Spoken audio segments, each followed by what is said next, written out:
Good morning. Good morning. Thank you, Tony, my beautiful wife. She put that together, and hey, might be a little bit. It might be loud enough to wake up the neighborhood if you got your speakers cranked, and you definitely enough. My blood's pumping, and I'm ready to go. How are you, David?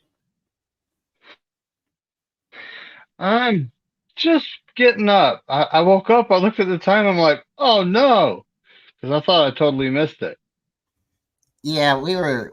So, I was contemplating doing a couple different things, and I said, you know what? It's gonna have to be 9. And so 9 is the time, guys. I am trying to go a little earlier, but for this period of time, for this show, it's gonna be 9. Just keep the notifications on because sometimes if I go a little earlier, we can go a little longer. Um, that's what she said. But hey, good morning, everybody. So today's topics, it's the Cardinals. So I was thinking, it'd be kind of cool to talk a little bit about like the history of the Cardinals, the Niners, the times that we played them, our matchups, and just anything in particular. So we have another friend coming into the show. I'm gonna bring him in real quick. Good morning, Terradome. Hey, fellas. Hey, fellas, All what's going right, on? All right, a what it whole. is, what it is. So we got No Border Sports in the chat. Thank you, Ryan. We got Bebop coming in. The Sentinel Football Channel. If you guys are not subscribed, please go subscribe. He's got a great channel. He does a lot of different things. And we have our favorite Cardinal, always Arizona Hey. Sports TRL. If you are not subscribed, please go subscribe to TRL. Guys, if you want to put your links in the description so we can get other people Terradome as well, if you want to throw your link in the description, it'll be easy for people to come in and out and check you out. So today's Cardinal week, and if you guys know anything about the Cardinals, they are one of the old. They are the oldest franchise in the NFL, and they have moved to quite a bit. They have moved quite a bit, and they have had some different cities, different locations that they've been at, and they've moved divisions as well. They used to be in what was it the East? Was it the NFC East that they were in? They used to play the Cowboys all the time, and this is it is what it is. So now the leagues have changed. Back in 2003, we had a new construction of the divisions, and the Seahawks moved from the AFC West over, and the Cardinals came to the NFC West. They were already in the NFC, but hey, we'll take it. So we lost the Saints, we lost the Panthers, and we lost the Falcons. They went on to go into their own division. And right now, this week, we're playing the Cardinals. So the Cardinals record, we have played them. We played them a bunch of times, guys. And let's throw it down here at the bottom. Our first time we played them was November 18th, 1951 in Kezar Stadium. Chicago won. Who? Chicago. Again, the Cardinals wasn't always in the desert. They weren't always in Chicago either. They left Chicago for St. Louis, and then I guess that wasn't south enough for them, so they decided to move to Phoenix. Now they're in what, Glensdale, but they are now known as the Arizona Cardinals. The all-time series, we'll throw this here in the bottom. The all-time series is the 49ers 34, Cardinals 29. The longest winning streak that the 49ers have had against the Cardinals is 5 games. We've done that multiple times. The longest winning streak that the Cardinals have had is 8 games, and they have done that recently, where they put it on us for a little while, and it was not easy. It was not easy to overcome that. Everybody in the NFC West plays each other very tightly. It's always a hard contested game. It doesn't matter if it's the Rams playing the Seahawks or the Cardinals playing the 49ers, or you can mix any combination in there. We play each other twice, and every one of us has been to the Super Bowl. Every one of us has won. Well, no, every one of us has lost. So we all have that heartbreak, but we all seem to put up a decent team and a decent matchup against each other. So there's been a couple of players that's went back and forth, and we could go through the whole list if you guys want to. It doesn't seem like there's that many, but just skimming through it really quickly. So we'll skip over some names. But if you go back to Dan Aldick. He was he was an offensive tackle from Hawaii.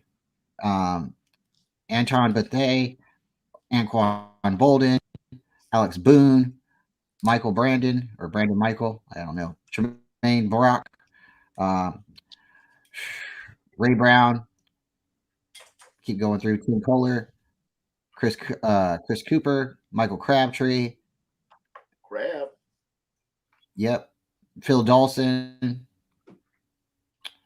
Blaine Gabbert. There's a lot of Cardinals. I'm just trying to pop off the ones we might know. Household name. Garrison Hurst. Oh yeah. Anytime I see somebody named Bryant, I got to shout him out. Bryant Johnson, Randy Kirk, Andy Lee, Colt McCoy. What's your guys' thoughts on Colt McCoy? Tell you what, guy can. He came back and hurt us one time. I remember recently. I didn't know this one. Tim Rattay. Tim Rattay is a Cardinal and a 49er. Josh Rosen. I remember. Trent Sherfield. Oh yeah. Again, I'm not saying everyone's name. I'm just saying a couple of the big names, the big hitters. Chad Stanley. Joe Walker. So we've had some players that have went back and forth, and sometimes you don't see that so often because you don't want a player to go to your opponent, especially like your little brother. They know your secrets and they know all that good stuff, right? Yeah. So bring in another good friend real quick. Oh. Hey, twin, how you doing? What's up, twin? See, my green screen ain't big enough. Almost. Can you make me a little smaller, my boy BC? Or do I got to switch it up? I'm not sure how I can do that. All right, let me do that. What's up, though? Good morning, solo layout. Good morning to you. No. Yeah, you can come back in. I'm not sure how. For sure. I'll be back. So we're playing the Cardinals, and they have. Sounds like a plan.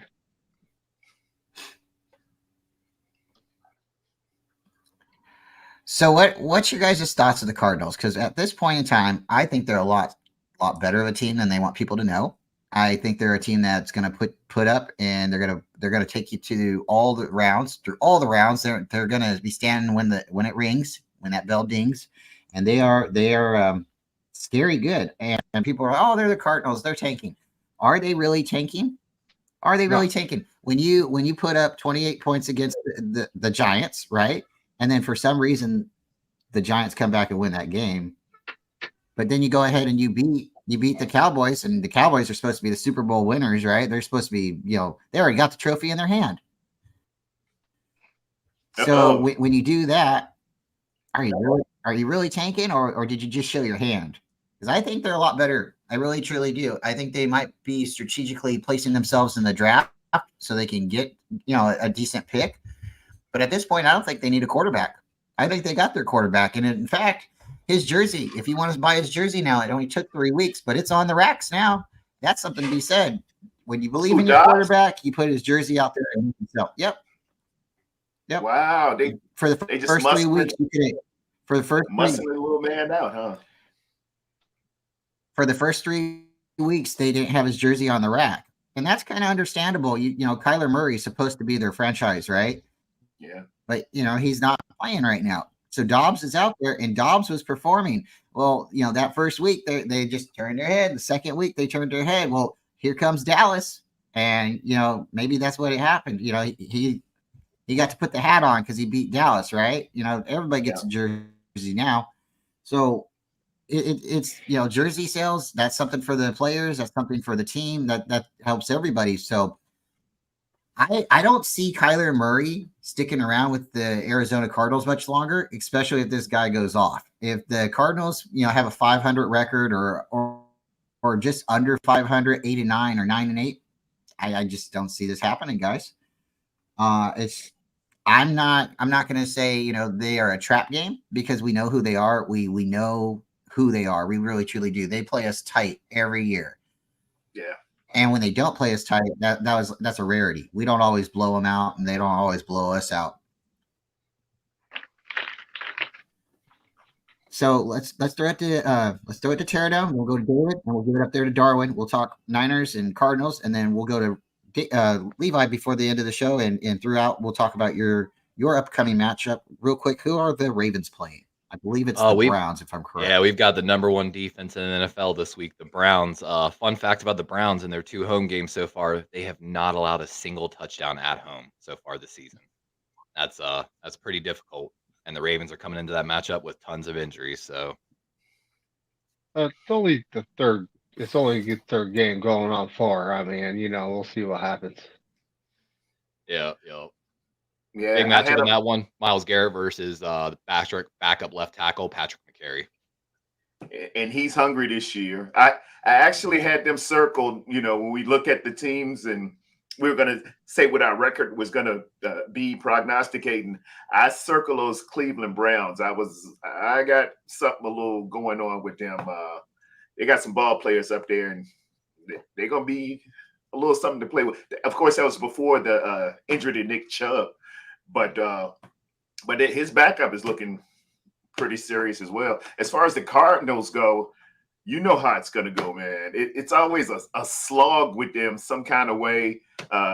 We could be having a year of years and just having to deal with those Cardinals. It's like they just the term is pesky. They just pesky. They always so pesky. Mm-hmm. They'll jump up and just be something. And you're like, what y'all not going anywhere. But against us, they Shangri-La, they giving you the big heave-ho, and you get their maximum effort, and they prepare for us. They look at us as a premier franchise as well as the leaders of the conference. So, they're measuring themselves up against us.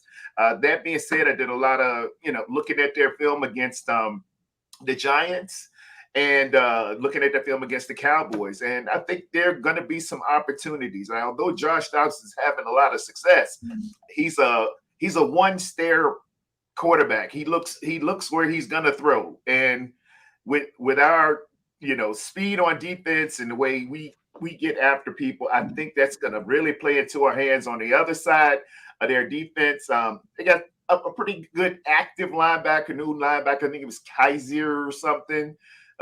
He looks like he's flying around a little bit, and they got a corner. They look like rookies. They're kind of smallish, and but they will come up and make plays. They don't have Patrick Peterson there anymore, and some of the names and faces that we usually see aren't there. But they brought a new regime in, and I Dallas know him now.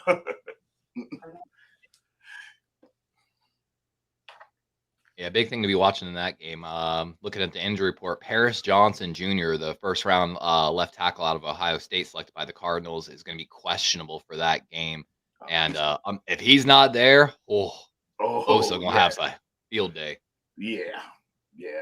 He's got. We were looking at him to get him. We needed right tackle help, and they did. He actually played left tackle. The other tackle on Ohio State, I like very much. We could have gotten the third round. DeJuan Jones, who's playing in Cleveland.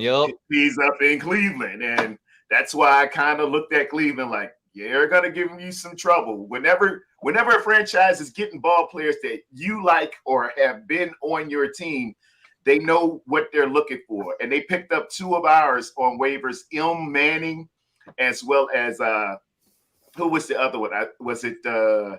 There's a defensive back there. I think it was Quantrez Knight or something. I've heard Ilm Manning before too. I think he might have spent some time on one of our practice squads. He's good. Ilm Quinn, Manning. what's your thoughts, man? Go ahead, David. Go ahead. Ilm Manning was one of our undrafted free agents. He was with us during the preseason, and he actually looked really good. thought there was a good possibility he'd make the 53. But Yes. then they put him on waivers, and the Cardinals said, "Yep, we'll take him." Yeah. What do y'all? Let me ask a little off topic. What do y'all Twin, what's your think? thoughts? Sorry, go ahead. Go ahead.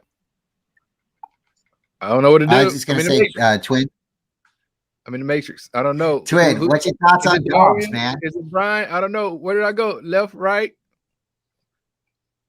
No, The red pill. What's your thoughts on Dobbs? What's my thoughts on Dobbs? Is that what you said? Yeah. Oh, Is he like the franchise quarterback? Is he going to come out of the desert? You know, what's happening with him? Is he just going to be their camp arm for this year? I don't think he's a franchise quarterback. I think I'm a little bit more reserved when it comes to making a big conclusion about a person after several games. In my opinion, I believe he has to play some more. I don't think within 2 or 3 games you automatically say, "Hey, this is your guy." Even though he may have came off a victory against the Cowboys, they had a bevy of injuries on the offensive line. They lost one of their key guys who, if you look at PFF stats and other things around the league, he was the top corner in the National Football League, not only this year, but even over the last several years. The guy has been locked down, shut down, and he's ready to take it down to the end zone. So I do believe there was a morale kind of like just not booster, but like down. You know what I'm saying? Because they lost their key guys. Similarly, if we were to lose one of our guys like a Nick Bosa, you know what I mean? We will be hurt. You know what I'm saying? So I'm not going to sit here and act as if him leaving didn't affect that team. I think they played against a team that didn't have a lot of film on as well. They got a new coach. They bring in a new system, so you don't have a lot of information to go back on and kind of assess what they're going to do as far as tendencies is concerned. And so I don't think he's the quote unquote like franchise guy, but I do believe he's somebody who you can be competitive with. And that's what you want to do as an organization and as a franchise. You want to compete. And I will give them that. They play hard. So us going up there to Arizona, I mean, they're coming to play against us. I just want us to just be disciplined. I know we won these last couple games, and I know I'm kind of like the nitpicker, but I believe our penalties have been too bad. Like for a team like us, we've been too heavily penalized. So you don't want to give a team like that, Arizona, any easy plays offensively and defensively. We don't want to make no dumb decisions as well. So as long as we can kind of do what we need to do and just play our ball talent-wise, we should be able to kind of, by the time the third quarter come, overall, it's just like when we see the college game, sooner or later your talent will just outweigh these guys, and we'll probably just at the end, third, fourth quarter, just begin to wear on them, and the depth that we do have will just succumb to whatever the little bitty things they have out there in Arizona, and we'll just get the victory. So I don't believe Dobbs will be their franchise quarterback, but at the same time, I think he's entertaining, and he's a good story. Indeed. Yeah, I think he's playing a little bit better than they expect, and maybe he's not their franchise or their future, but I don't see Kyler being there much longer. So, okay, Levi, go ahead. You had some questions you wanted to ask? Oh man, I don't even remember. That's off topic, so I'm not going to go there. Let's talk about Josh Dobbs, though. Drafted out of Pittsburgh, ended up in Tennessee. Dude, man, has never had more than 5 games in his NFL career, and I don't see this production out of Josh Dobbs repeating. Even going back to his college career, he's a University of Tennessee guy. Basically didn't really start till his junior year, where he put up pretty decent numbers. Looked like he had potential for growth. 15 touchdowns, 5 interceptions with 127 quarterback rating. However, his senior year, he pushed his yards and touchdowns up, but he more than doubled his interception ratio. So more of like a game manager type of quarterback. So I just don't see it. You always got to be careful in the NFL because every team's here for a reason. Oh yeah. There's no gimme. Because Juwan Jennings too, that was his quarterback for a year in Tennessee. Sorry? Yep. He had 1 year after Tennessee, or after Pittsburgh. He went to Tennessee and then to Arizona. Yeah. That their new offensive coordinator, Drew Petzing, he's got him doing some read option, and he knows how to read. He's looking at the hips of the edge rusher. He's giving it when there's pause. He's looking at his hips turn, and as soon as they turn, pause. he's out the gate. He'll scoot right on by you.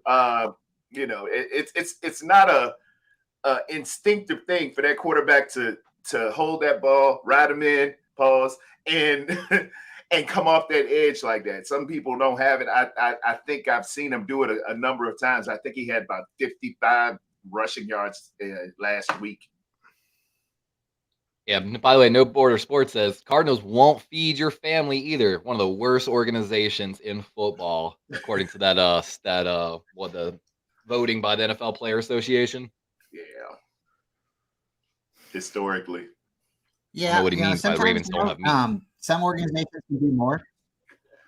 And sometimes, organizations, they maybe choose not to do more. And I think that's something that you have to kind of look at your own, team. Not everybody here is a Niner fan and people watching, but when you look at the Niners and you go back to Eddie D, he took care of his guys. And there's other organizations that do that. There's agreements made to the side.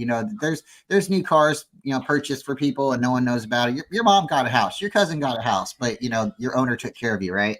So like not every team has that. And some of the smaller franchises that maybe the lower market teams, maybe they don't have that, but I don't think that's an excuse. These are $1 billion owners. These are $1 billion franchises, companies. So, but remember we were talking just a minute ago, it was talking about how what's that? I was going to say, I had a story from when I was the charter coordinator for the University of Arkansas. They are so particular about some of this stuff, guys. We once accidentally switched the regular Gatorade for the low-calorie Gatorade, the Gatorade Zero. We got chewed out by the unit. It was either Auburn or Tennessee, I think. They chewed us out to the point like we were worried about our contract with the team because that small difference in calories is already part of their calculations by all their team nutritionists. Like, wow. So I think some college teams take better care of their players than the Arizona Cardinals do. Wow. For sure. I think college should stay there though. So you think he should stay there? Yeah. I'd like to see him go play baseball. No, I don't think they'll have the number one draft pick. And I think he's let's be real. Now we've been on the other side of Kyler doing some magical things against us, and I don't think he's a bad quarterback. Even when he got hurt, I think they started off 7-0 one year. We played against them. Like he has done good things. He hasn't been just a trash quarterback. You know what I mean?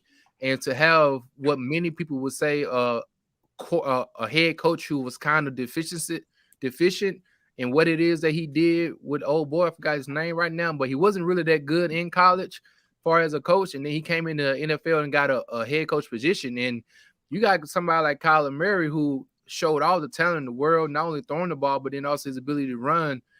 And I would just want to give up on him because you don't have a lot of other players that you are paying. And so you can kind of utilize that draft pick to kind of get some guys around him, continue to stifle your defense with the defensive-minded coach that you do have. And I don't think Kyler Murray is a bust of a quarterback and somebody you should get rid of so soon. Yeah, what was that coach? Was it Cliffbury? Cliffbury. Yeah. Okay, yeah. Living in his multi-million-dollar mansion. It looks sweet. It was nice, talent. though. It frustrates me. But of course, we know he's got dedication problems, time management problems with, at home playing Call of Duty instead of watching film supposedly and stuff like that. And that's so frustrating because, like I said, he's not a bad quarterback. He's so talented that even when he doesn't do that, he can still go out there and ball out sometimes. Now in college, you can get away with that. I think the young man came into a bad organization. He might have checked out even more because of that. And I think, just like we saw Jared Goff get his revitalization in Detroit, we saw Geno Smith get his revitalization in Seattle. I think Kyle just needs to go to a better organization. Dude, I wouldn't mind seeing him with Bill Belichick. I wouldn't mind seeing him back up Goff and be, eventually maybe Goff's replacement in a few years. I think he just needs a better place. And, we saw what, in college, he put up the numbers, and he played good competition. So in high school, he's a legend in Texas high school. Texas, yeah. He can play now. He can play and talent. The man could stop right now and go and play for the, Oakland A's if they stay there long, or San Francisco Giants. Somebody would pick him up. He's good. I don't Lincoln Okay. Riley was his coach in Oklahoma, right? Yeah. Yeah. And, Yep. and He Lincoln wants Lincoln Riley- Riley to come to NFL's what, but he ain't leaving that job. Nah, that's look, his bread is buttered there, though. We'll see that. We'll Yeah. see tonight. Yeah, when he's throwing that thing's getting thrown to Brandon Rice, son of Jerry Rice. It's gonna be They already exciting. playing. It's gonna be They big. already playing, I think, right? No, I think it's tonight. USC? Yeah, USC in They're Colorado. playing right now. Oh, Oh, it's on Guys, already? Yeah, I they used to already live scored. right beside the University of they're Colorado when I playing lived right in now. Colorado. I'm so mad. I moved right away. It's right It's- after they hired Dion. Yeah, it's Oh. 7-0. Oh, Who, it's USC? that. Yeah, USC is winning 7-0. And speaking of shit. USC, Hey. a UCLA man just showed up. Hey, What's up, Dion? What's going on, fellas? How y'all doing this morning? Doing good, brother. Lost to the Colts. doing good. Breaking Injury down the bug. Cardinal game, and we're going to talk a little bit about Levi's game here. Levi's a Raven. So in 2007, Alex Smith led the 49ers to a comeback win. And we'll just say it like that. It wasn't wins. It was a comeback win over the Cardinals. Out of the last 10 matchups from 2009 to 2013, we had Harbaugh and we had Kaepernick. We went 1-10. We won 1 of 10 matchups. 1 of 10. So they 9-1 against us. Now the biggest time that they have beat us in a row was 8 victories. But during that time, the Cardinals had our number. So I think the times have changed. I think we are a better team now. But the Cardinals are scary good, and the reason I'm saying that is they are taking these teams to the end of the finish line, and they are making you play a full, complete game. So let me throw it up there to David. And David, let me get your thoughts a little bit more about the Cardinals, and we're going to swing it around to everybody. How do you feel about the Arizona Cardinals? David. They're pesky, man. That's just how the Cardinals always are. Remember, they had Colt McCoy starting. They weren't supposed to beat us. Yeah. And yeah. I mean, that's kind of hard to forget. But, when it comes to their QB situation, I don't know if their head coach is sold on Kyler Murray. I kind of think he is. Because Josh Dobbs, look at the quarterback he went and, acquired to play until Kyler's back. He's a scrambler, He can throw the ball around and he's a scrambler. Same style as Kyler Murray. And I mean, the guy has been on 5 NFL teams in 4 seasons. So, that kind of reminds me of like Raheem Mostert, he was all over the place getting cut, and then we picked him up, and all of a sudden it's like, look at this running back, But yeah, he's just similar style to Kyler Murray, and he's just running the same offense that Kyler's going to run. But when it comes down to it, we will see what happens. I think they're gonna try to hang with us for as long as they can, but you're not hanging with us for the whole game. That's not happening. Facts. I agree. Let's start to Dion. Dion, you just got here. What's your thoughts on Carpet? To be honest with you, At one time, the Cardinals, if you guys didn't know, merged with the Pittsburgh Steelers, and they were known as Carpet. didn't know that. Facts. No, Fun Carpet. facts. So I ain't know nothing about no we are card now- pit. I ain't know nothing about no card pit, nothing. Look, this is the simple thing. The Cardinals are definitely a formidable team. Yeah, later I go can back, say that. check the thumbnail. I put the different. I was wondering what that was about. Y'all good? Can y'all hear me? Go Yes, ahead, sir. Dion. Oh, okay. Didn't know anything about this card pit Yeah. thing.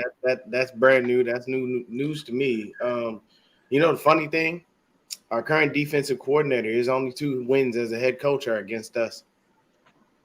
Anybody remember that? Like, that's literally what happened. Steve Wilkes beat us for his only 2 wins of his ever NFL head coaching career. Wow, you're right. You're Did you right. remember I that, forgot. everybody? Yeah. He was Yeah. interim head coach. He for a was. He hot was. minute. Yes, He sir. was the head coach. No, he wasn't interim. That was a head coaching job. He had gotten that job. Yeah, he only had 1 year of the opportunity and got fired Yeah. quick. So we all know how Felt Steve like Wilkes an interim. Yeah, man. Yeah, Steve Wilkes got screwed. You know. Yeah. In 1 And year. they gave it to Kingsbury. Kingsbury. Yeah, they basically went running to the shiny new toy and did, Steve Wilkes greasy over here in Arizona where I'm at. Yes, sir. So, I mean, it's just, honestly, it's a sad situation for black coaches in Arizona because they did Tony Dungy greasy too. They did him greasy at ASU. But that's another story for another day. That's true. You seeing it all out there. And they were the last. I know they were last to get Martin Luther King Day too. I know they held on to that as long as they could. Yeah. But I'll tell you this. The one thing that I can say about the Cardinals is they have one of our number one weaknesses over the years, stopping a mobile quarterback. Josh Dobbs is mobile. He does move around. He does do the things that you need. So we have to be very mindful of that. The nice thing is we have 2 physical freaks on the edge, and Drake Jackson and Nick Bosa. So we have some guys that can try to stick with him if he tries to get moving too much. So we have to make sure we limit his scrambling. When it comes to the run game, we got to limit James Conner. I definitely don't think they doing all that running like they did that last game all over us. That is not about to happen. Not with us. I know our run defense has, the up the gap. That's the middle. First of all, hold on. Let me address this real quick on the side note. Don't be talking about my uniforms, Ryan. Okay, you see how they still cold, baby. Don't I'm saying you got to respect us now. I'm talking about uniforms. Okay, now don't get me wrong. The coldest uniforms in all of football belong to Oregon. We all understand that. I don't know who their designer is, but they make that work. Nike, man. Nike's headquarters is right outside their college campus, basically. That is all Nike. Matter of fact, a little side note. 127 different combinations, I think, something like that. Something like that, man. And look, that's a recruiting tool. A friend of mine went up there, and I said, "Y'all gonna love it, man. It's Drake weather, and it's Nike town. How about they go to Nike headquarters, and her husband decides to wear an Adidas sweatsuit up in there? Do you know that security guard said, "Get that shots fired, hell on out of here," and they wanted to take a picture in Nike? No, you won't. No team in college football keeps the energy of dress good, feel good, play good more than the Oregon Ducks. Yes. Hey, I can say this. I love me some Deion Sanders, but you might want to calm your players down because they talked a whole lot of crap before that game. And the crazy thing is what you saw, Oregon staff was ready for that. And they told did them, you don't see the pay report them no that mind. other teams had helped them? Pay them no mind. Don't say anything. And the next thing you know, the Ducks went out there and put a beat down on them. Hey, man. They got beat down just as bad as the Denver Broncos got beat down. Well, Deion said it a long time. Oh, go ahead, Twin. No, I'm just saying, I'll pick back up what you said. But when you got everybody in college football calling you like, "Hey, man, this is what they like to do. Hey, man, you know what I'm saying? Blah, blah, blah, blah. Hey, man, blah, blah, blah." And Deion is saying this. You got an Oregon team who is known as a powerful, Power 5 team. Deion said this team just won 1 game last year. So, like, at the end of the day, Deion said himself, give me about 2 years. Okay. We're gonna be right. That same minutes, because at the end of the day, Oregon still had won no bowl game. So y'all can talk all y'all want. It's not like y'all got a natty. You see what I'm saying? Deion said, I'm just getting here. Yeah. And Deion said this a while ago, too. He said, if you look at it, guys, the difference between wide receivers and corners on HBCU and D1, honestly, they both ball out. Where the real difference on these teams is the trenches. These D1s have 5-star recruits that are 300+ pounds that are just been riding the bench for 3 years. Since the 9th grade. Since the 9th grade. But you can't teach that. You can't coach that. That's just pure genetic. Like I said, I play a little bit myself. Dude, I got bowled over by one of those left tackles. I hit him as hard as I could. I bounced off of him like a child. I know, man. My head coach like, what the hell, dude? I'm like, I ain't go back down, but Let me wrap it back to the game. I'm so sorry about that, Yeah, Brian. sorry, my bad, my I bad. came in here and caused a little chaos, man. My bad, brother. But what I will say is, as far as the Cardinals, where I'm looking at them is from a defensive standpoint. Honestly, the offensive standpoint, that there's nothing really that scares me. I'm not worried about James Conner. I ain't even worried about Hollywood Brown. Side note, there is an HBCU defensive back. We picking up all these DBs. There's a young man out there by the name of Al Young. If you ever watched Jackson State, that young man, if he was given the chance, mark my words, would be the next Richard Sherman. No lie. With more speed. Al Woods, you said? Al Young. Al Young, sorry. Al Young from Jackson State. He played when John was I like there. watching. Brian knows I out. like watching tape. So Yeah, he came out and he was a baller. But we've got a couple of little dudes that we don't know about. And it's the linebackers for the Cardinals that are doing most work. So you got Dennis Gardick, Victor Demuke. I think that's how you say his last name. I don't know. Yeah, Demakuje, it looks like. Demakuje or something like that. I don't know. But Kaiser White. Those are the guys that are doing the things for them, that are making plays, that are making things happen. When you look at them, there aren't a ton of people on their defensive squad that are doing a lot, but it's those no-name dudes that you don't know about that you need to be worried about when it comes to the Cardinals. So that's where I'm looking. That's where the battle is for me. It's defensively. Offensively, all we have to do is make sure Josh Dobbs doesn't run all over us, and we can stop this squad, okay? There's no more D-Hop at all. So D-Hop is in Tennessee hanging out with Julio. They got like the greatest of the older receivers over there in Tennessee. So for me, the defensive standpoint is what I'm looking at, for the Cardinals. What will they do? We have to be very careful about that. As far as for us from an offensive standpoint, Brian is right. The Cardinals have had our number, and they always give us problems. What DeForest Buckner used to call Kyler Murray a little squirrel. He just run around back there all over the damn place. Now we have a bigger squirrel in Josh Dobbs because he's a lot taller. Although I'm sorry, but every time I look at the man, I just don't know what shade he is. Like, I don't know what to call him, team light skin or team clear. I don't know. He just, something about him just make me, I'm like, what? I don't know. Are you Ryan Shazier's cousin? Because y'all look alike to an extent. Just, just a little joke, but that's all I'm saying. I think offensively, we should be able to go out there. If the one thing that I can say in all sincerity, I'm going to call him 30-30. Purdy 30. Because when we score 30, we win. That's literally what we have done all year long. We hit 30 points. You can call that game a dub. If you are a betting person and you see the 49ers with 30, at this point, it's a dub. You're gonna win. Bet it. Don't bet the over. Bet the under, because these teams seem to like to screw us on the last minute. Y'all see what happened. Oh yeah, the Rams. I think that's basically what it is. We need to be mindful of their linebackers, that front seven, and then of course, I'm gonna love to see you ain't gonna have to worry about them. I want to see Buddha versus Kittle. That matchup is fantastic because Buddha gives everything, and so does George, and those two love to clash. And when I see those two go head to head, it's great. But go ahead. Buddha Baker hurt? He was last week. I don't know. Buddha Baker hurt? I don't know his status this week. Okay. Hey, y'all also got noticed for a very young defense. Real quick, let me tell. Go ahead, Brian. You got it. Let me tell Corey real quick. Thank you, Corey, for coming. We got a big panel today. Real quick, in 2004, you guys remember 2004 was our 2-14 record. Our 2 wins came from the Cardinals. In 2005, we played the Cardinals in Mexico City. They got the crowd pumped because they ran out onto the field with the Mexican flag. They did. They won that contest 31-14. Tim Rattay was our quarterback.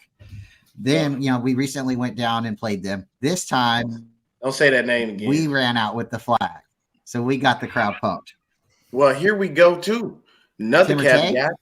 Fred Warner is Mexican. Didn't know that till he put the flag on the back of his helmet. I didn't know that was part of his culture. And the funny thing is, now my wife is Mexican. I can tell you this. With her own eyes, she went down, visited some of her family. We run Mexico. Just so y'all know. It's either us or the Cowboys. That's literally it. Yeah. But when we go down there and you see the stadium, that's a home game, baby. I just want to flex on that one. That's a home game. So anytime we go. We briefly touched a little bit about, how we were talking about the Cardinals have beat us so many times in a row, and that was during the Harbaugh era. Well, just as soon as we snap that game streak, they go off from 2015 to 2018 and have 8-game winning streak against us. The Cardinals are not somebody that we need to overlook. The Cardinals are a formidable team, even when we think they are scrubs. They can beat us with their scrubs. So I don't know if it's us going in with the mindset of we're the 49ers and we have 5 championships and who are they? No, they are Card Pit. Okay. And if you guys don't know, look up the history. The league is great, right? They were the Chicago, they were the St. Louis, they were the Phoenix, and now they are the Arizona Cardinals. They move around a lot. They're kind of like the Rams. I don't know what the deal is. We play the nomads of the league or something. I just don't know what it is. Yeah. But we have had some really good games against the Cardinals, and it seems like just as soon as they let Larry Fitzgerald retire, the sky cleared. We could see light. The Niners are now actually able to contend because it was. I don't know about you guys, but every time we played him, it was always Larry Fitzgerald right there at the end in the end zone. I'd always hate the last minute of the game because they would always come. It was Kurt Warner. It was oh my gosh, there was so many different quarterbacks that that guy caught a ball from. I'm trying to think of number 3, Carson Palmer. There's so many times that Fitzgerald, all he did was jump up and come back down with the ball. So, is it the Cardinals that's the problem, or is it Larry Fitzgerald? Was it Kurt Warner? Because he had our number there in St. Louis as well. So it definitely, it's like the Cardinals, they've been a franchise for a very long time. It seems like a lot of the players either go there to, I'm not going to say die, but retire. Emmitt Smith, he retired a Cardinal. I don't know if you guys know that, but he's a Cowboy. He should always be a Cowboy, but they didn't want to pay for his. Why he retired as a Cardinal? Jerry. Why? No, why's that? Jerry. So go back years when Emmitt's time was time. It was time for Emmitt to get paid. Jerry didn't want to pay him. 91 year. I think they went 1-3 or 1-4, something like that. That year, when Emmitt was sitting out, he was like, "I ain't playing until you give me my money." Michael Irvin went into the office and was like, "We need him, Jerry. I don't know what you need to do. I don't know how you need to do it, but get the man in the building. If I got to take a pay cut, I don't care. Get him on this damn field. We are not going to win if we don't have Emmitt." Now, yes, it's always going to be said that Emmitt had one of the best O-lines in front of him, blah, blah, blah. You still have to be a damn good player to run for all those yards and things that you need to do. So, yes, he did have a great O-line in front of him. He had those nasty, mean, linemen in there. But at the same time, you still got to be great within yourself to be able to do it. So what I can tell you is that is the reason why he retired at Cardinal, because he did not like Jerry Jones. And Jerry Jones did not like him. Jerry and him, they those two clashed. That's why he retired at Cardinal. And the funny thing is, when he went to the Cardinals, Cardinal fans, they thought they made a score. They did everything. They was like, "We good now." And I looked at everybody. I said, "Let me explain something to you. Emmitt is here to extend his rushing record. He ain't bringing y'all no damn championships." And then Cardinal fans are just, "Oh no, he's good. We're gonna be great." People, don't believe the hype. Sometimes you got to understand when a player is on the back end of their career and they just it's not the same person. And at the same time, it was the Cardinals. They didn't have a line like that. where they could support what he was going to do or what he would have tried to do. So yeah, he retired a Cardinal because of the beef he had with Jerry Jones. Yep. And that's really sad because he was trying to go for the rushing record. It took him a long time. I mean, if anybody plays forever, right? And Emmitt Smith did truly play forever. Some players can get to success, or get to stats a lot faster than other players. You look at Frank Gore. A lot of people are like, whoa, the guy ran for a long time. He was in the league for forever, right? But Emmitt Smith, I know he wanted the rushing record, and it was sad that he went to the Cardinals to get it. I don't understand why Jerry Jones wouldn't want that to be, underneath his organization, another banner that he can, pump his chest about. So it did come down to money, but I think also Emmitt Smith, he actually got the record playing for the Cardinals. Cardinals. Got the record when he was in Dallas. Okay. And he just added to it. Yeah, because he wanted to extend it when he went to Arizona. That was the main thing. He wanted to push it out of reach. So that's why he kept playing in Arizona. He knew, I got my 3 rings. I ain't worried about it. I know I'm a Hall of Famer. I ain't tripping. But that extra time in AZ put it further out of reach for, guys like Frank Gore. You know what I mean?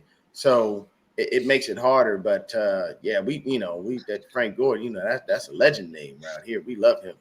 Man, that's the dude. I call him first ballot Frank.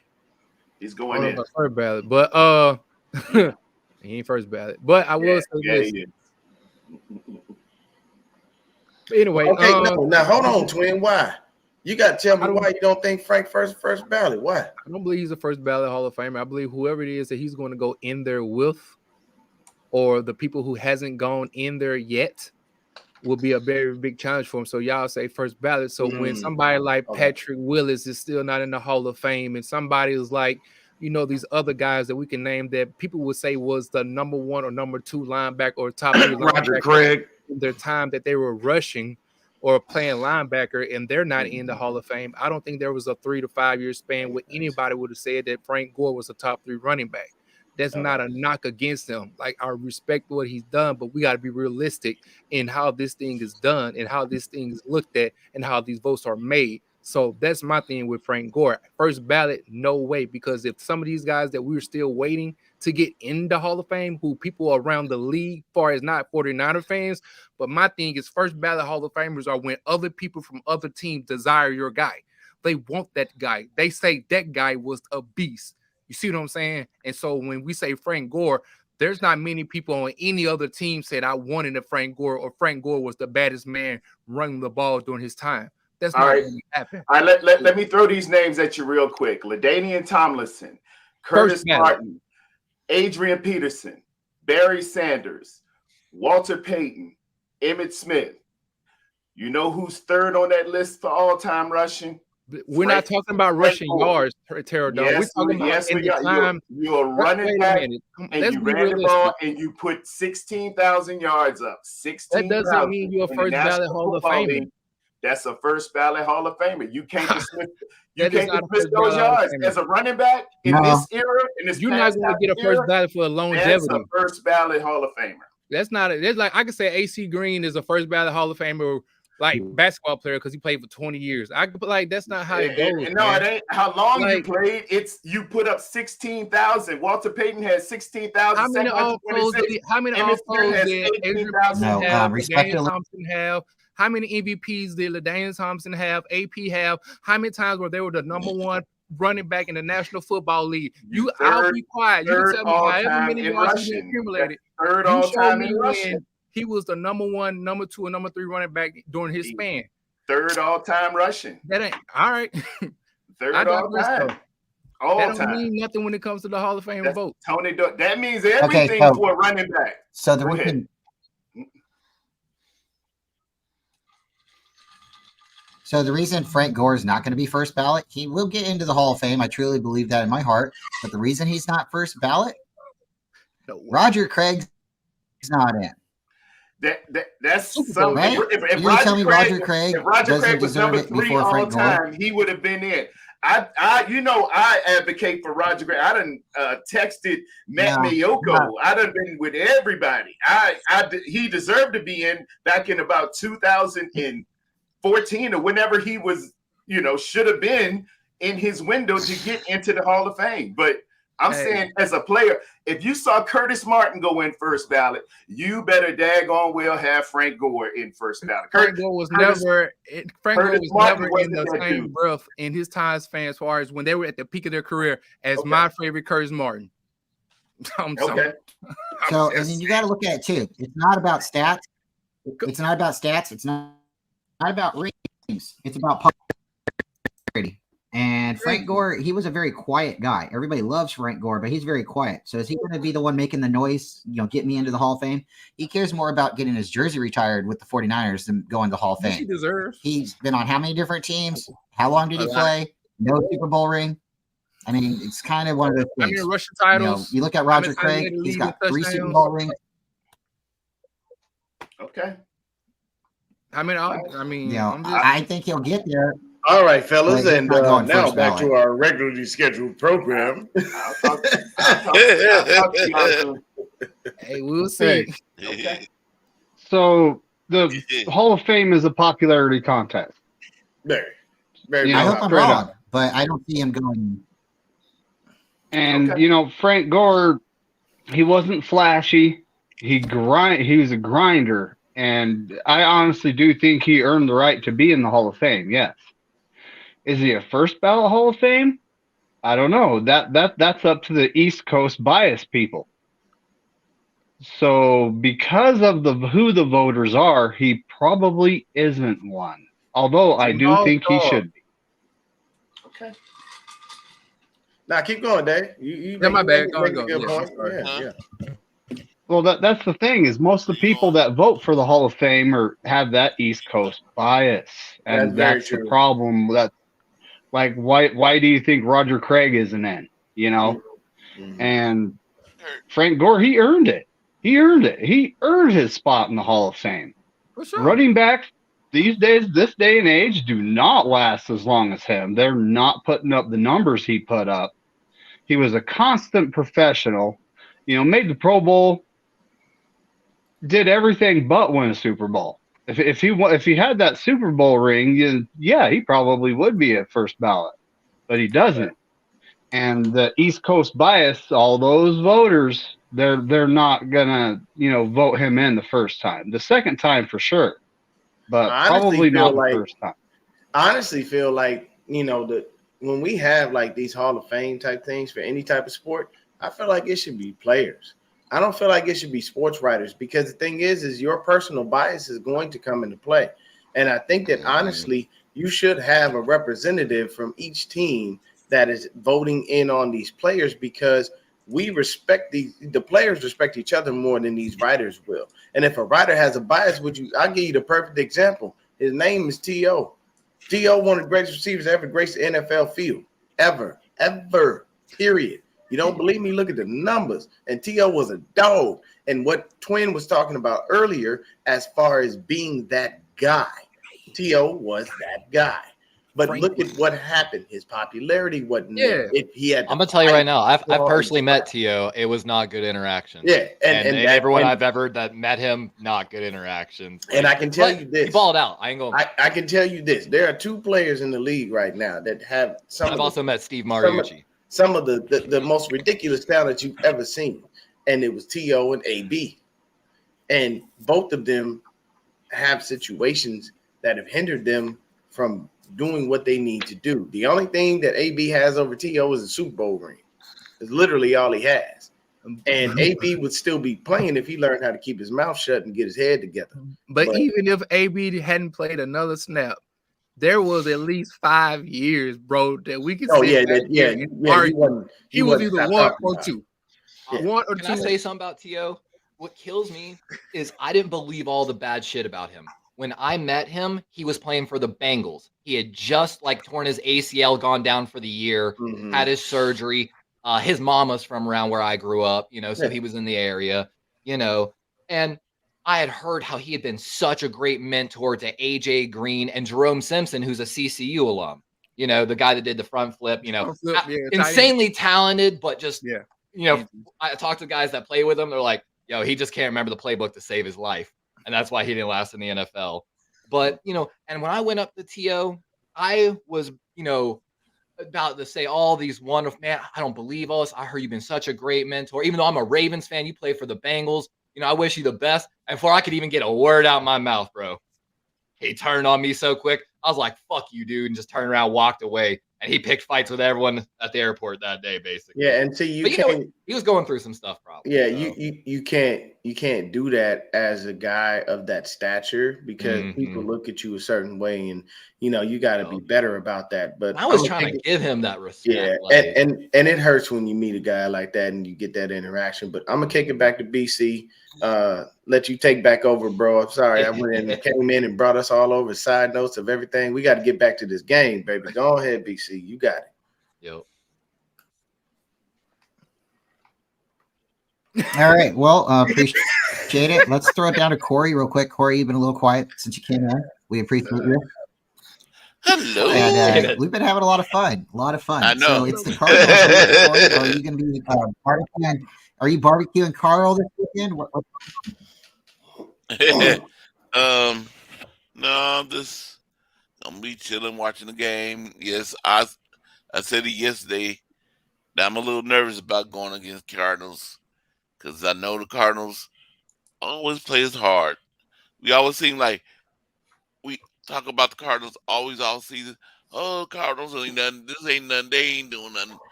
They ain't this. Then all of a sudden we come play them and we lose to them. And I'm like, oh man, how this happen? Like we made what's the name? Colt McCoy. His name McCoy. Yeah, Colt McCoy. Yeah, he beat the crap out of us in that rain game. Yeah, when we made Jimmy him look like he forget how to play football again. we made him look like he was like a Joe Montana or something, tearing us up. And I was watching the show earlier. I was gonna come on earlier, but I said I had a doctor's appointment. But one name you mentioned down here, you mentioned Bryant. That was Arizona. He became a 49er. Tim Mandano, safety. He was a good player from Arizona to the 49ers. And he was good on the 49ers. Tim Mandano, safety. He played alongside. Who he played alongside with? Who was this? Was it Hanks? Was it Morton Hanks? Merton Hanks. Yeah. Yeah, he played alongside Merton Hanks.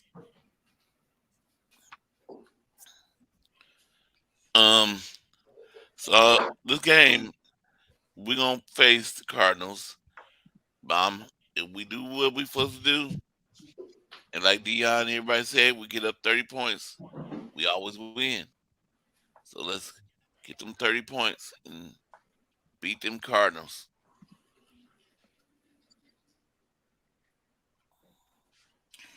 I definitely don't like playing the Cardinals. Just like you said, they always seem to be like, oh, they're not going to do anything. They play us tough. I won't forget, was it 3 interceptions or 4 interceptions Kaepernick threw to the Cardinals on the same side of the field? That's hard to swallow. I won't ever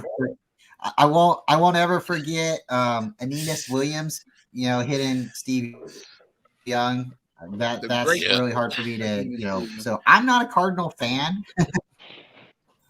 I'm not. They are not fun to play. When the game's over, I'm very happy that it's over.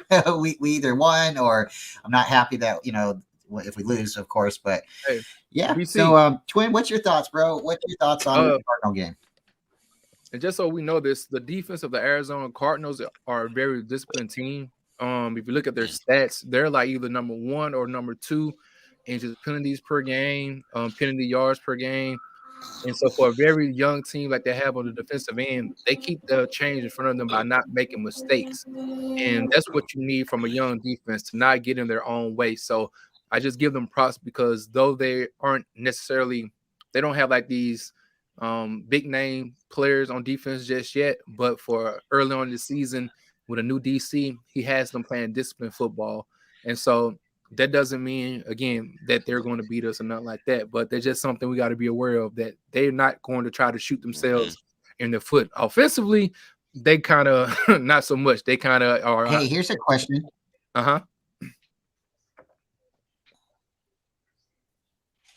What's up?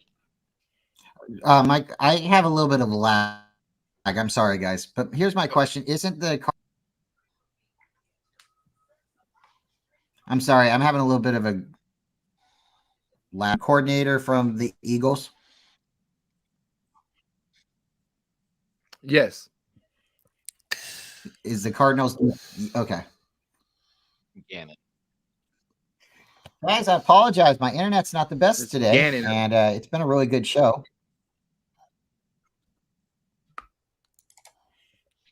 Yep. It's been a really good show. Go ahead, Corey.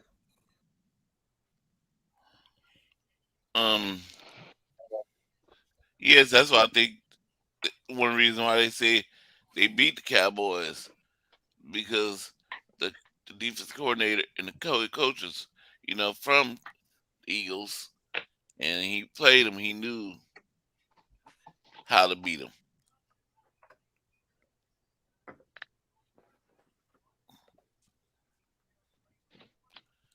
And I guess You good? I think it's just, he got his. Sometimes you got so much bandwidth going on right now on your computer, and so as far as how many individuals can be on there, can it kind of withstand whatever the case may be, as far as all 7 of us on this thing. And my boy, my boy Pterodon trying to get them numbers, ain't you, my guy? I can tell. Look, my boy TD doing that work. I'm gonna tell you right now, I think the Niners can make this an easy game, but they gotta not get in their own heads. Brock Purdy's been playing outstanding, but the key to winning this game, looking at the stat lines, is running the ball.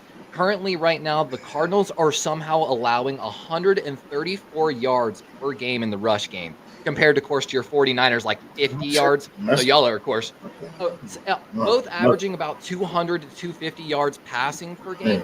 So again, passing defense about the same, but the run defense is just hand the ball off, keep it safe. And y'all mentioned earlier, these linebackers for the Cardinals play with a lot of speed. Kazir White leading the charge there. And I mentioned the names you mentioned earlier are key parts as well. But the big thing is those defensive linemen are getting pushed around at the line of scrimmage. And that's why, again, the rush yards are heavy, but you're seeing great tackles by the linebackers. So again, buy into the run here. Don't try to get fancy with it, and you can blow them out. They got one particular defensive lineman. He looks like he does pretty good with his hand. It's number 93, Jonathan Ledbetter. Ledbetter. He's not a big mover. He's not a slasher. He's not a cutter. He's not going to give you a lot of tackle for losses. But what I see is in that 3 technique. They play what's called Okie. Okie is on the outside shoulder of the tackles. They play a 3-4 base defense. He will stymie your folks and just suck up the design is just to suck up all of the offensive linemen and give those linebackers Dennis Gardnick, number 45, and number 52, Victor Demikaji. Let them run sideline to sideline along with Kaiser White. He's pretty active. He uses his hands. He gets his hands dirty. I think he's probably leading the team in tackles. Sometimes going down, they sometimes throw that 2-man hands in the dirt thing that the New York Giants did last week. And, I don't really know about all that, but they have to manufacture a rush sometimes. Blitz and linebackers, they don't have some dogs up front like the Washington Redskins Washington. We saw that a lot with Wink Martindale, who's now, of course, over there in New York running their defense. Yes. When he was in Baltimore, he did the same thing. When we had injuries, you have to generate the rush from somewhere, and you're going to get a lot of linebackers coming up A-gap. And, of course, safeties coming off the outside, especially. Exactly. Kyle Hamilton had 3 sacks and a forced fumble last week on the same exact play. That's what he has. So as far They as have another DB there as well. Young man by Keytrell Clark. yes. Hey, And Charles he has Clark, number he's got 13. 4 passes defensed on the season. Mhm. He is their leading pass defense guy. Yeah. As far as that goes. So they have a few different players Yeah. that we have Something to y'all mentioned. They keep y'all close every time. Me and Bryant Yes. talked about a lot. We expected the Vikings to take a step back this year, even though on paper it didn't make sense. It was a gut feeling. And I was finally able to, of course, actually think of why. No team last year had more close games than the Minnesota Vikings. And while, yes, that's great and clutch, you can win those close games, it's not a replicable model. And we're seeing that right now. But of course, buyer beware. If you can keep it close, you can win a game. And That's the it. head coach of the Cardinals is going to do a good this job. is why I've said so. If the 49ers know all about close games, we set a record when our head coach first got here for losing the most close games in a season. We were right Like, close with literally. you under one of Yeah. Harbaugh's seasons. Yeah, It was pretty bad. We definitely know about that, but that leads me to my next point. I've been telling y'all, Kirk Cousins ain't winning nothing. I know. Everybody, listen to me. Especially after 4 p.m. has Eastern maligned me, Standard they have Time. talked down on me. Kirk is actually really good. I don't know what you're looking at. You're stupid. You don't know football. I've heard it all. But what I keep reminding folks is at the end of the day, it is about that Lombardi. And I am sorry, Kirk Cousins will never hoist one. That man will be known for being a 5th round pick that came out and made it happen and got paid. Because if you think about it, no other quarterback in this league would have been as comfortable as Kirk Cousins was with being franchise tagged. If you remember when he was franchise tagged twice while he was over there in Washington, he never complained. He didn't trip out. His agent wasn't coming out in the media saying, no, I need a long. He didn't care. You like that? Kirk Cousins came in there, played football, made sure his numbers looked right, and went on to Minnesota to get paid. Like, this is what I'm trying to tell people. Like, there are people in the league that are solely there because they have the talent, but they just don't have that it factor.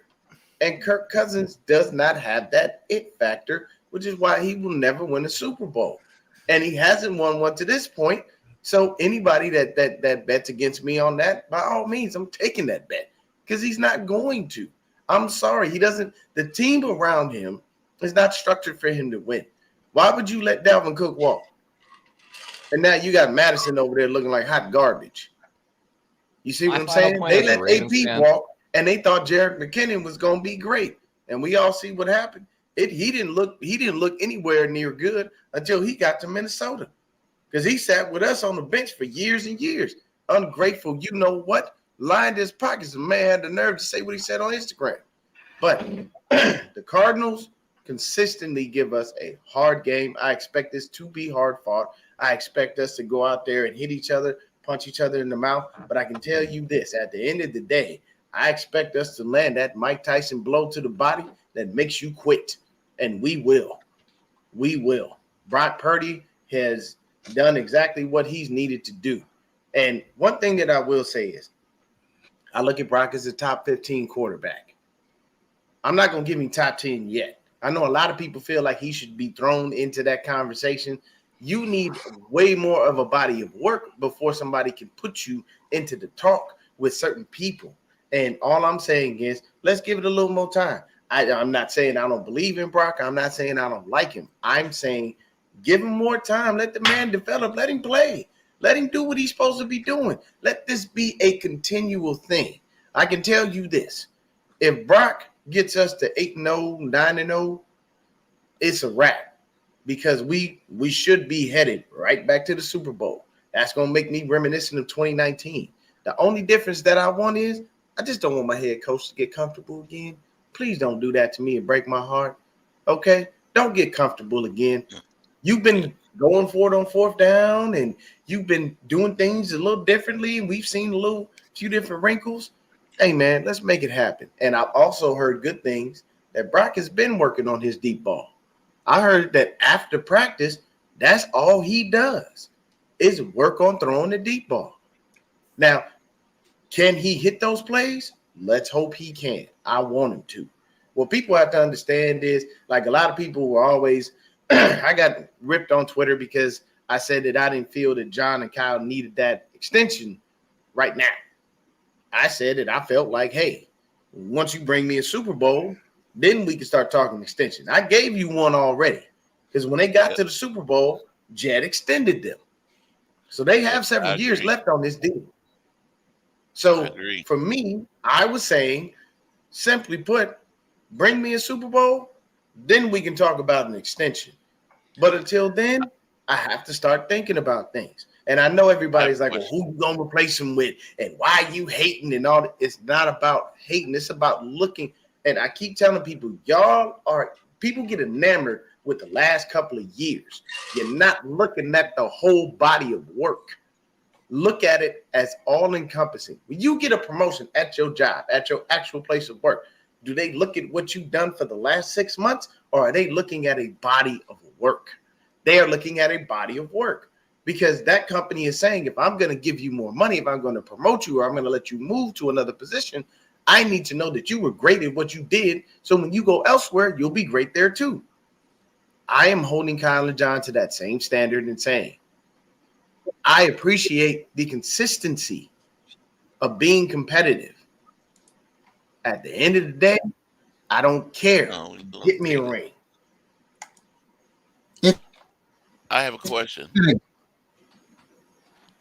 Dang, Brian, your internet is killing me, bro. Because I know you got some good stuff to say, man. Damn it. I have a question.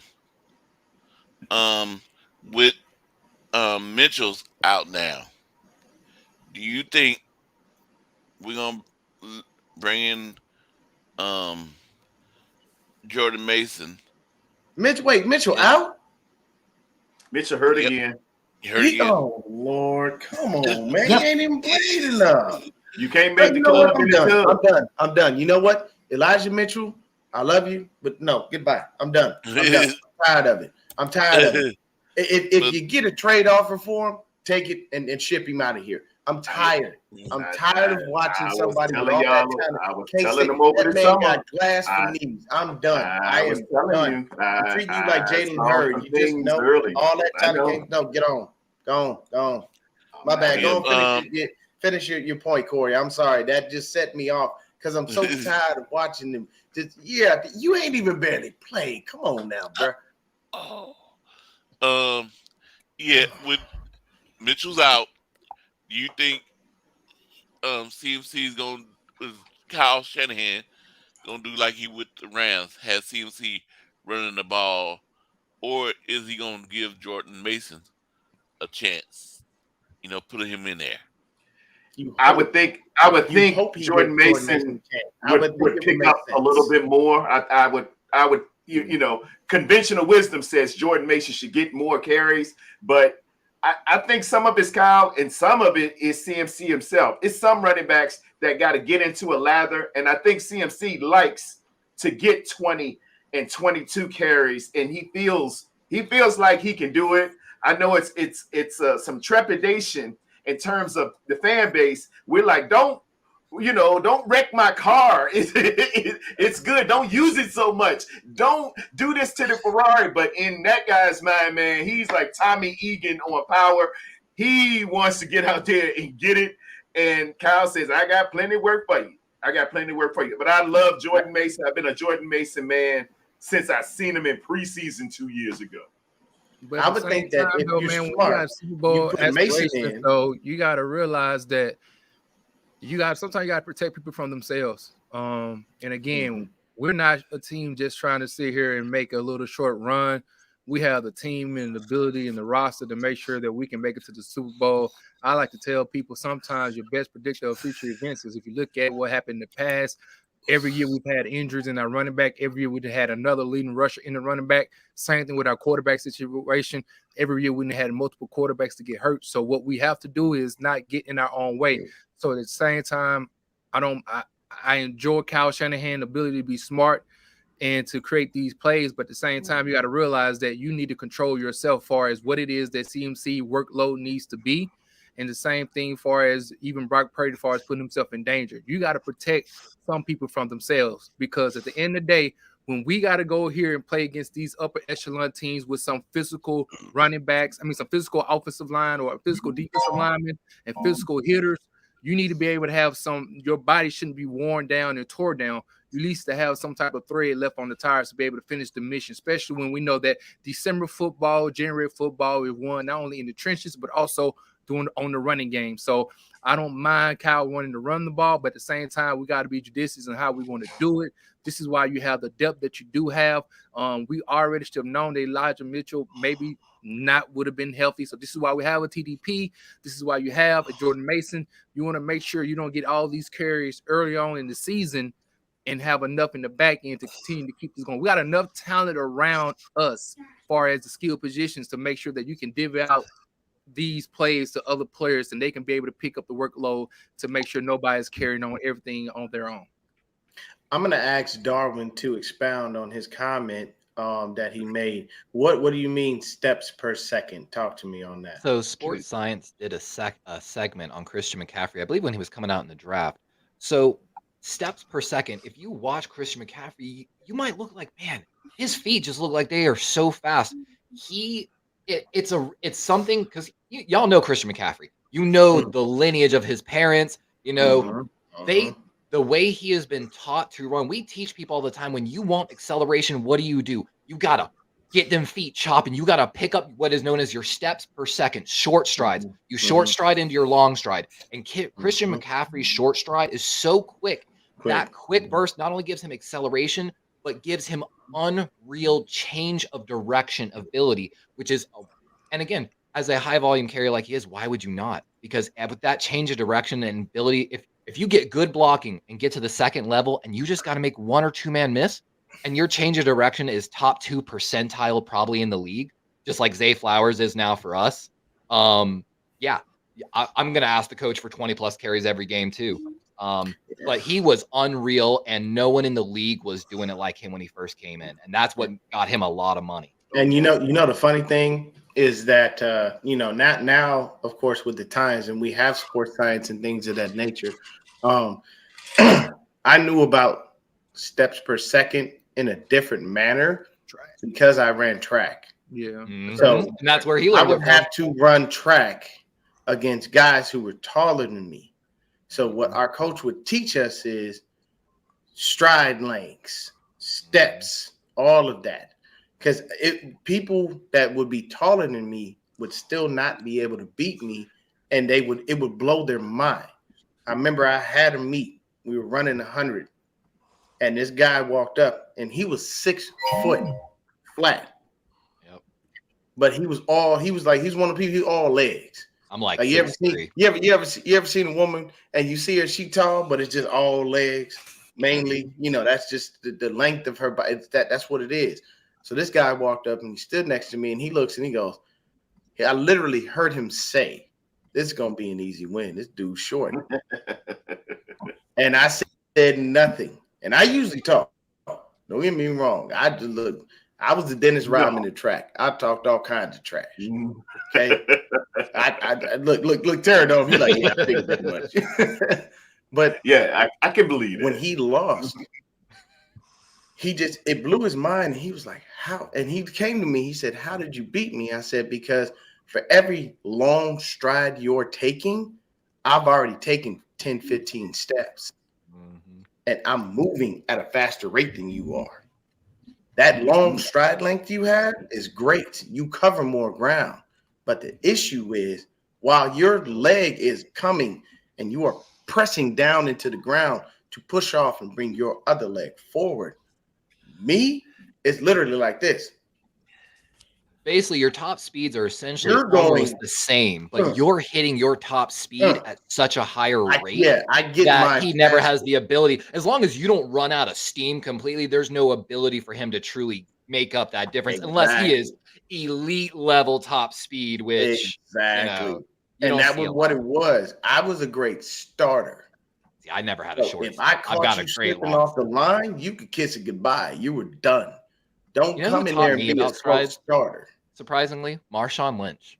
I was listening to him one day on somewhere, and he was talking about how his college coach, he used to just run instinctually, and then he got a college coach that taught him, no, there are techniques to running, different strides for your running back, and depending on the run, the scheme, and everything else. And I didn't know about that. And I'm telling you, when I used to play a little bit of tight end wide receiver, I used to mess with people because I used to do this weird stride that messed people, a long stride where I was almost bouncing, but it threw everyone's timing off. And I had such long legs. It looked like I was going so slow, but with every step, I was covering more than 5 yards per step almost. And then I'd get even with the safety, and he's doing this weird long stride. He's even with me. And you know what they say, if he's even, he's leaving. And then I would pick a short step in there, basically. Put my head down for 3 seconds and go. And I'd burn people. And they'd be literally like, watch him. He's going to go deep. And they would warn the safety. They'd tell him. And they just wouldn't respect me. And look at our previous quarterback, Colin Kaepernick. He looked like he was galloping down the field. That man's strides were long. His strides were long, but he had the speed to get away from you. And you have to think about it. The only person catching Colin Kaepernick is going to be a safety or a DB. It ain't going to be a linebacker, damn sure ain't a defensive lineman. Usually, so if you're not a safety or a defensive back who has the natural speed to be able to keep up with somebody like that, you're not going to catch him. So with CMC having that, he's always hitting, and Bebop put it right there, he's always hitting about 20 miles an hour at a minimum. Every single time, if you get him out in space, he's there. He's not going to be 20 plus. He's not going to be your Raheem. He's not going to be your Tyreek with the 22 and 23 and all that other stuff. You're not going to catch that. But he's going to give you just enough to be able to do it right. Because that touchdown run that he had with the great blocking from Ayuk and the great blocking from Ray McLeod, that was the perfect patience. He's like, if I go too, because what happens is people don't realize when you're playing football, if you go too fast, you don't let your blockers set up right. If your blocker's set up properly, you can hit a home run, but you have to let them get where they need to be before you get there. Because if you get there before they get there, chances are you're going down. Why? Because that tackler is free and there's nobody to take care of them. But in this game, I do believe your tackle can't see you. The defensive end can see you and the tackle. Exactly. If in this game, if we do what we need to, give CMC his 20 to 22 carries, but still bring in Jordan Mason. Relegate TDB to special teams. Tell him, hey, look, you're active. Get out there and make a play. But if you mix it up just enough, Mason doesn't get hurt like Elijah Mitchell. So you give CMC enough time to relax. You give him enough time to catch his breath, and then you put him back on the field. If that rotation is proper enough, where Jordan Mason gets anywhere from 5 to 10 carries in the game, then we'll be able to make it continue to work. I know they hold on to Elijah Mitchell, but I can tell you right now, he going after this season. And I know give y'all something that's a little frustrating to me. I recently looked at the XFL roster of the Orlando team because I live here in Florida. I am taller and heavier, even right now, not even my playing weight, than every tight end on their roster. Damn. Like, their tight ends, 6'2", 215, 30 years old. 6'2", 219, 26 years old. Like, bro, my playing weight 6'3", like 230 to 250. Like, when I played semi-pro, I walked on not even in the weight room, and I ran a 4.7. Bro, I ain't gonna lie, your boys thinking about going and playing in the XFL. I don't care. Take 10 years off my life if I can make that money for just 3 to 5 years. With that guy.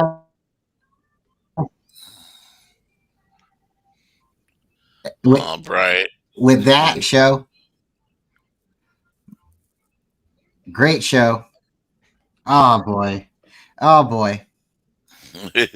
We got to wait for the swirls to stop. So if you guys have ever experienced that, and knowing's half the battle. We've had a great show. Everybody, I appreciate you for coming on. We try to do this every Saturday. Sunday, we do a little different, but we still have a great panel as well.